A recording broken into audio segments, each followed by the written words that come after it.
बाप और बेटे और रूह कुदस के नाम से।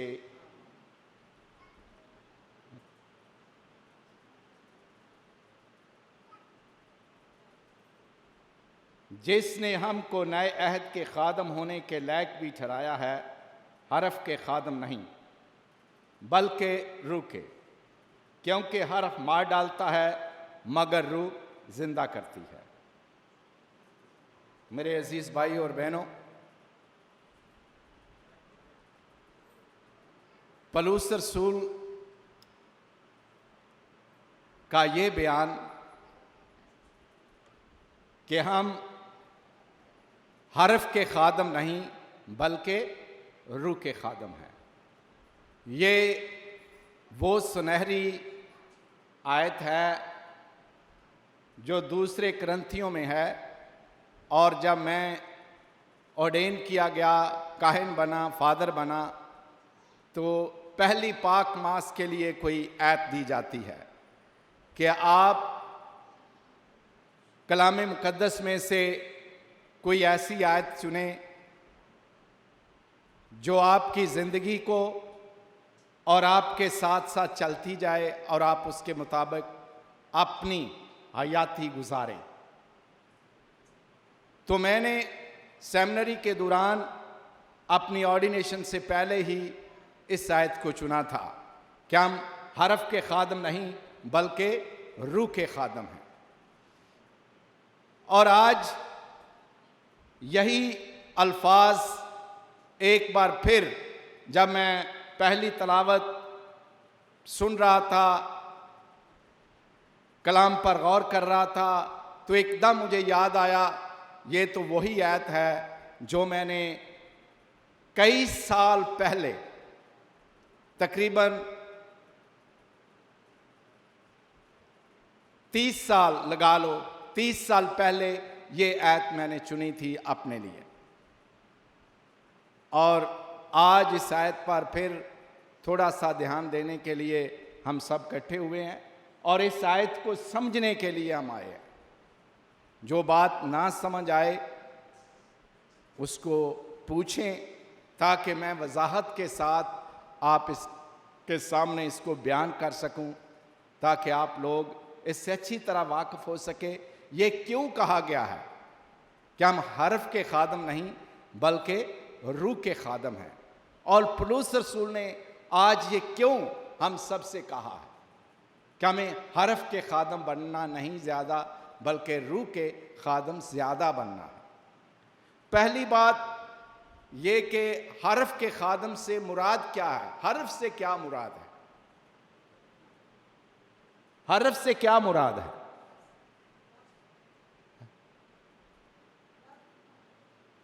बोलो, लफ्ज। हरफ से मुराद कलाम की रूह से हमने जानना है, हरफ से मुराद है पुराना दौर, पुराना अहदनामा, पुराने हुक्म, शरीयत, मूसवी शरीयत। अब समझ आ गई? हरफ का क्या मतलब है? मूसा की शरीयत, पुराना अहदनामा। और रूह के खादम का मतलब है अंजील के खादम, नए अहदनामे के खादम, नए दौर के खादम, नए अहद के खादम, पुराने अहद के खादम नहीं है। शरीयत ने या हरफ ने लिखा है, हरफ मार डालता है मगर रूह जिंदा करती है। रूह जिंदा रखती है मगर हरफ मार डालता है। हरफ ने बहुत सारे लोगों को मारा है, इसलिए कलाम में लिखा है हरफ मार डालता है। बहुत सारे लोगों को मारा है, क्योंकि जब कोई सजा देनी होती थी तो कहा जाता था शरीयत को देखो, शरीयत में क्या लिखा है। मैं 2-3 मसाले दूंगा ताकि आपकी समझ में आ जाए कि हरफ क्यों ज्यादा जोर हम नहीं दे रहे, हरफ के खादम होने पर हम क्यों जोर नहीं दे रहे। जरूरी है, लेकिन उससे बढ़कर रूह के खादम होना जरूरी है। पहली छोटी सी बात जो आपकी समझ में आए, सब्बत के बारे में एक मिसाल देने लगा हूं। सब्बत के बारे में क्या बयान है कि सब्बत खुदा का पाक दिन है। 6 दिन खुदा ने काम किया और 7वें दिन उसने आराम। समझ आ गई इस बात की? और इस आराम में किसी किस्म की खलल अंदाजी खुदा पसंद नहीं करता। किसी किस्म की दुनियावी चीज खुदा पसंद नहीं करता।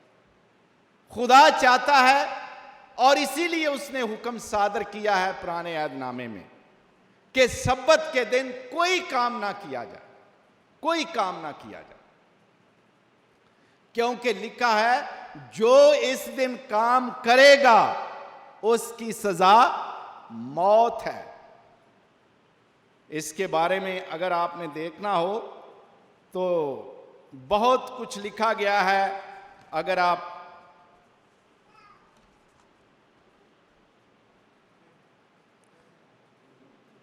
खरूज 35 बाब पढ़ें,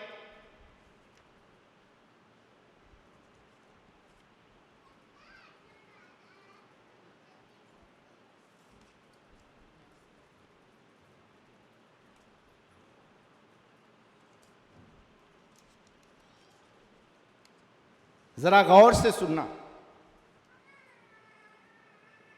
तब मूसा ने बनी इस्राइल की तमाम जमात को इकट्ठा किया, ठीक हो गया, और उनसे कहा वो बातें जिनके करने का खुदावंद ने हुक्म दिया है ये हैं।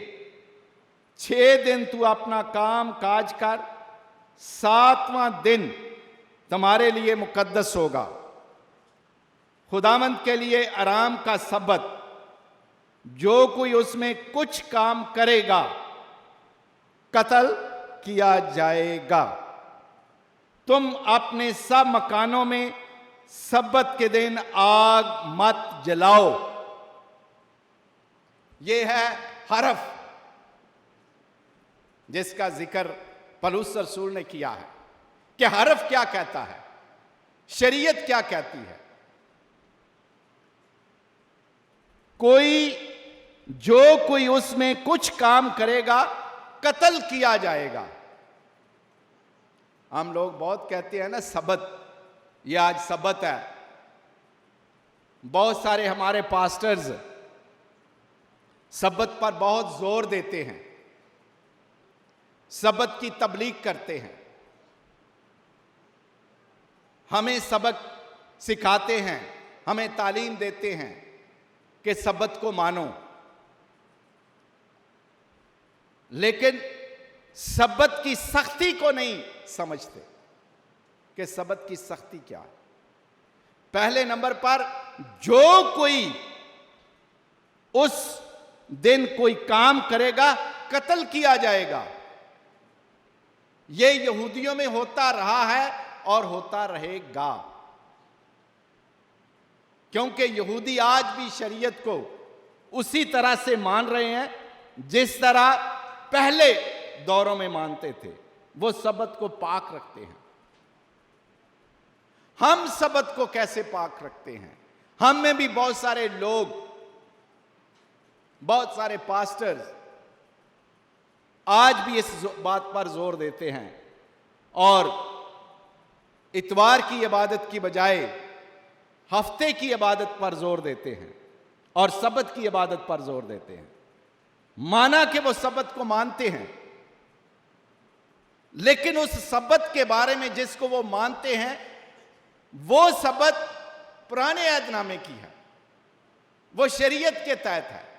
अगर शरीयत का सब्बत मानते हो तो शरीयत की सारी बात भी मानो, क्योंकि शरीयत की बात में लिखा है कि सब्बत के दिन जो कोई भी काम करेगा वो कत्ल किया जाएगा। क्या हमारे वो लोग, क्या हमारे वो पास्टर्स जो सबत को मानते और उसकी तालीम देते हैं, क्या वो इस बात को समझते? आज तक कभी कोई पास्टर मारा गया या कभी कोई शरीयत का मानने वाला जो मसीह होकर सबत की तालीम पर चलता है और ये कहता है कि मैं सबत को मानता हूं, क्या कभी उसने कोई काम नहीं किया इतवार हफ्ते के दिन, सबत के दिन? करते हैं, बहुत सारे काम करते हैं। वहां तो सफर करना भी मना है, और यहां पर तो खुदा के कलाम में लिखा है खरूज की किताब में, तुम अपने सब मकानों में सब्बत के दिन आग मत जलाओ। जरा जो घर मसीही घराना जो भी है, जो सब्बत को मान रहा है, जरा उनके घर जाकर देखो, क्या वो रात को या दिन को या दोपहर को आग नहीं जलाते? अगर नहीं जलाते तो फिर तो पूरी बात हो गई, शरीयत पर अमल कर रहे हैं। वो कहते हैं कि हम शरीयत पर अमल कर रहे हैं, तो अगर आग भी जलाते हैं, खाने भी खाते हैं, पकाते भी हैं, इधर उधर आते जाते भी हैं और दुनिया के दूसरे काम भी करते हैं, तो फिर खुदा को धोखा देते हैं, फिर खुदा को धोखा देते हैं। क्योंकि अगर शरीयत पर अमल करना है, शरीयत को मानना है, तो पूरे दिल से सबत की कदर करो, सबत का पूरा पूरा एहतराम करो। अगर आप पूरा एहतराम नहीं कर सकते तो फिर मत कहो कि हम सबत को मना रहे हैं, या हम पुराने अहदनामे की जो शरीयत है सबत के बारे में उस तालीम को मानते हैं। अगर उस तालीम को मानते हैं तो उसके बारे में तो ये लिखा हुआ है। लेकिन हमारे खुदावंद यीशु मसीह ने, जिसका जिक्र आज पलूस रसूल ने किया है कि हम हर्फ के खादम नहीं बल्कि रूह के खादम हैं, और रूह के खादम होने का मतलब है, अभी मैंने बताया, अंजील के खादम। और अंजील किसी को मारती नहीं बल्कि जिंदगी देती है। अंजील जिंदगी देती है। बहुत सारे ऐसे वाकयात हैं कलाम मुकद्दस में, बहुत सारी ऐसी जगह हैं जहां पर यीशु मसीह का भी इस मौजू पर टाकरा हुआ था कि सब्बत के दिन ये काम करता है, हालांकि जायज नहीं है। अगर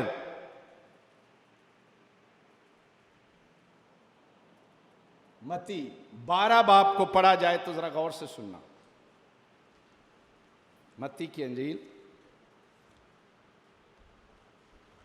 उसका 12 बाब।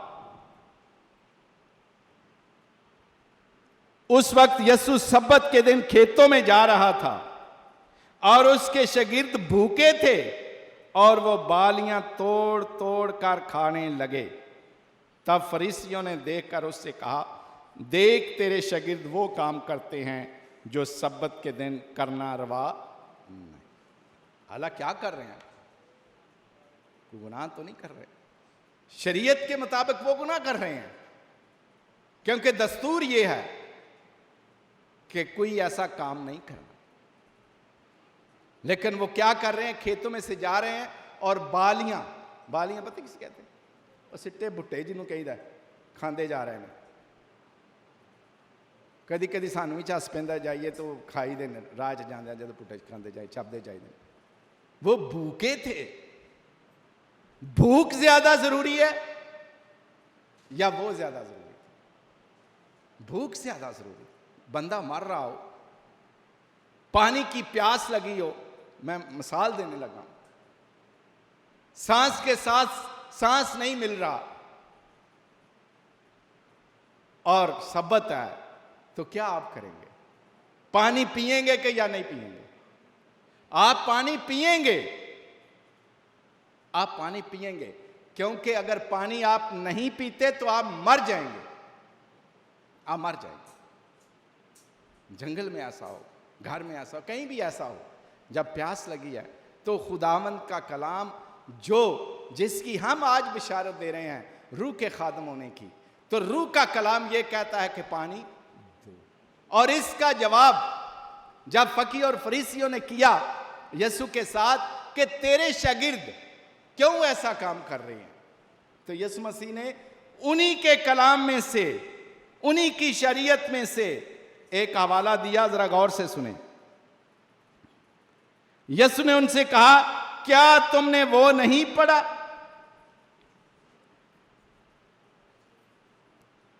क्या तुमने वो नहीं पढ़ा जो दाऊद ने किया जब वो और उसके साथी भूखे थे?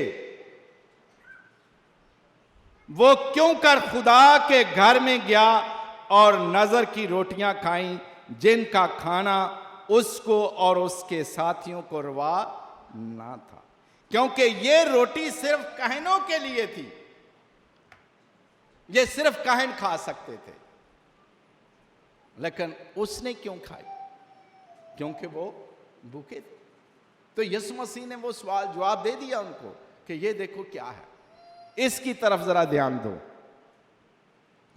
और इसके बारे में हम और सुनते हैं कि यीशु मसीह ने सब्बत के दिन कई लोगों को शफा बख्शी, और ये भी उस पर ऑब्जेक्शन होता था कि ये सब्बत के दिन ऐसा काम करता है, सब्बत के दिन ऐसा काम करता है। तो यीशु मसीह ने कई जगह पर उन्हें कहा कि क्या जिंदगी बचाना जरूरी है या कानून को समझना या रखना जरूरी है? तो यीशु के नजदीक जिंदगी बहुत जरूरी है, जिंदगी को बचाया जाए। और दूसरी मिसाल हम ले सकते हैं कोड़ियों की, कि पुराने अहदनामे में अगर अखबार की किताब उसके 13 और 14 बाब को तफसील के साथ पढ़ा जाए तो उसमें कोढ़ की बीमारी के बारे में, उसकी कुर्बानियों के बारे में, उसकी शफा के बारे में और उसको कहनों को दिखाने के बारे में बहुत तफसील के साथ बताया गया है। लेकिन उसमें छूने वाला भी, किसी कोड़ी को अगर छुआ जाए तो वो भी नापाक हो जाता था, कोड़ी भी नापाक हो जाता था। लेकिन हमारे खुदावंद यीशु मसीह ने कोड़ियों को भी छूने से बीमारी लगती है। एक दूसरा ये होता था, नापाक हो जाते थे। क्या होता था? क्योंकि जो बंदा कोड़ी को छुए या कोड़ी किसी और बंदे को छुए तो वो बंदा नापाक हो जाता, और नापाक होने के लिए भी बहुत सारी शरीयत थी, बहुत सारे कानून थे कि आपने किस किस तरह उसको उसमें से निकलना और अपने आप को पाक करना। लेकिन यीशु मसीह ने क्या किया? लूका 5 बाब और उसकी 12 आयत जरा देखते हैं।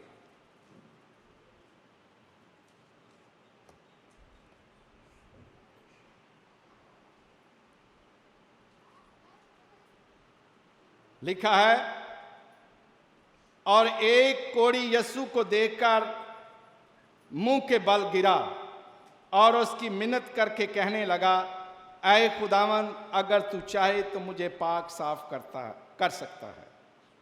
यीशु ने हाथ बढ़ाकर उसे छुआ और कहा, मैं चाहता हूं तू पाक साफ हो जा, और फौरन उसका कोढ़ जाता। यीशु ने किसको छुआ? कोड़ी को छुआ, जबकि पुराना अहदनामा कह रहा है, शरीयत मूसवी कह रही है कि कोड़ी को छूना नहीं, अगर छूओगे तो नापाक हो जाओ। लेकिन बहुत सारे ऐसे मुकाम हैं जहां पर हम देखते हैं कि यीशु ने कोड़ियों को छुआ और शफा बख्शी। दो तरह से यीशु मसीह ने शफा दी। उनके जिस्मानी बीमारी को उसने दूर किया, उसके छूने से जिस्मानी बीमारी जाती रही।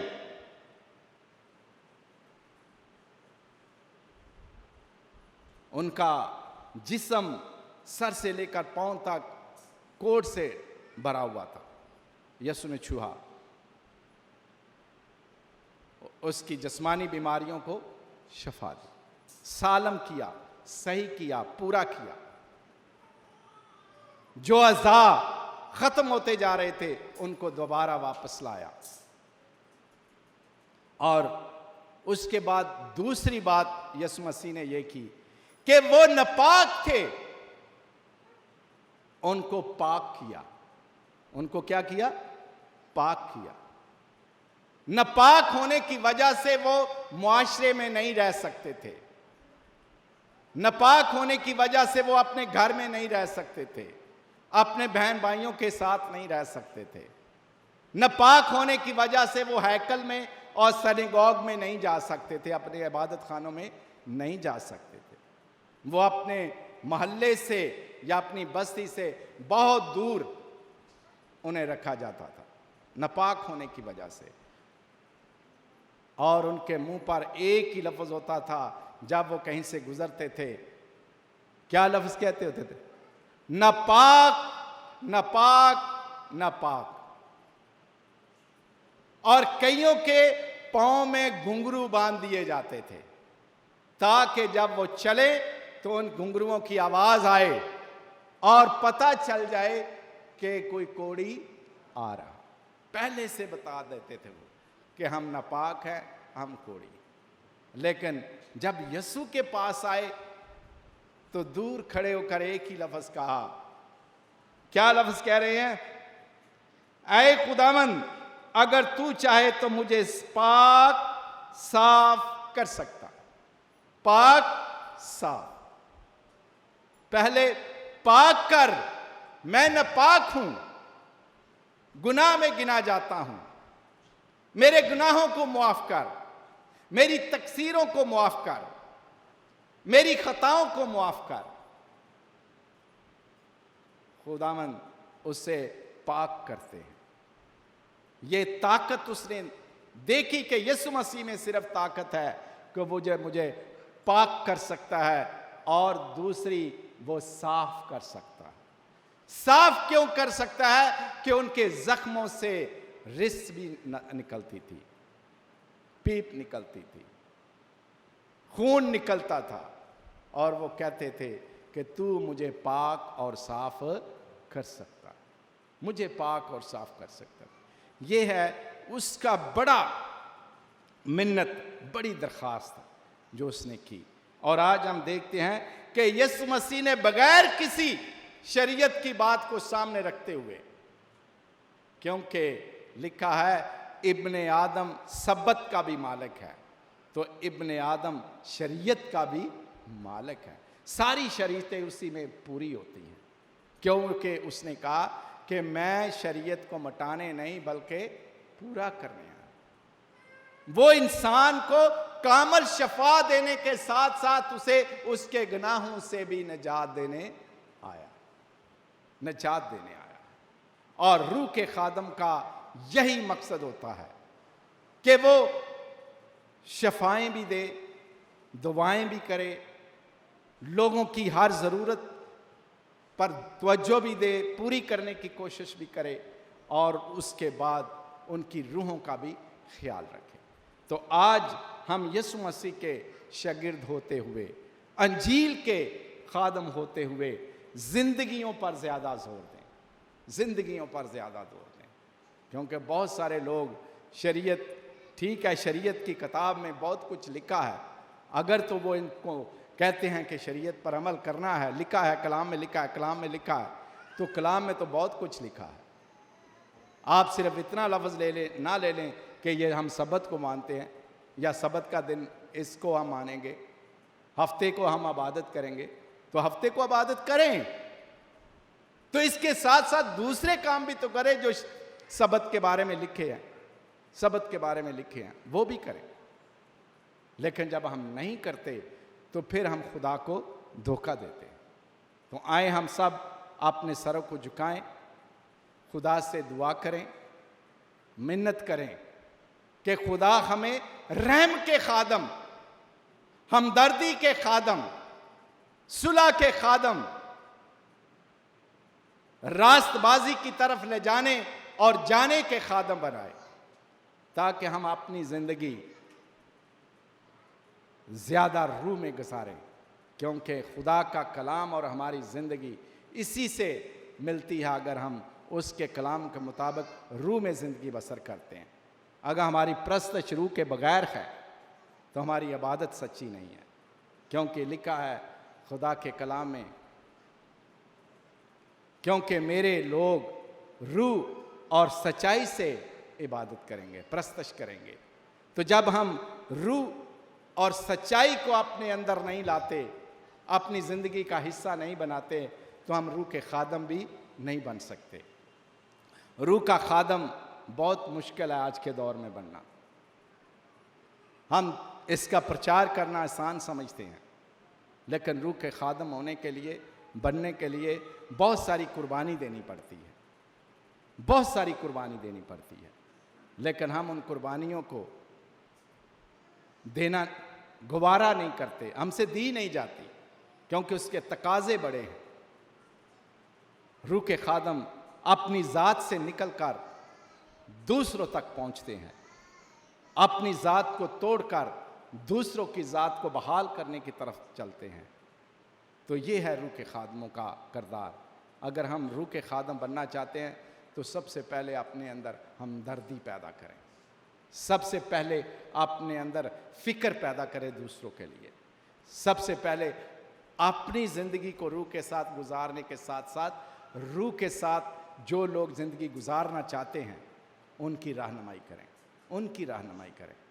अपने लालच से निकलकर बाहर फिर जाकर अपनी कलीसिया की और अपने लोगों की खिदमत करें। यह है रूह के खादम का किरदार। तो आए हम सब अपने सरों को झुकाएं, विनती करें, खुदा से दरख्वास्त करें कि खुदा हमारे दिलों को पाक और साफ़ करे, ताकि हम सच्चे तरीके से आज के इस कलाम को, जो करंथियों की कलीसिया के नाम पौलुस रसूल लिखते हुए कहता है, जिसने हमको नए अहद के खादम होने के लायक भी ठहराया है, हरफ के खादम नहीं बल्कि रूह के, क्योंकि हरफ मार डालता है मगर रूह जिंदा करती है। आए उसी हदायत को जो आज हमें दी गई है पौलुस रसूल की तरफ से, उस पर अमल करने के लायक बन जाएं, बाप और बेटे और रूह कुदस के नाम से।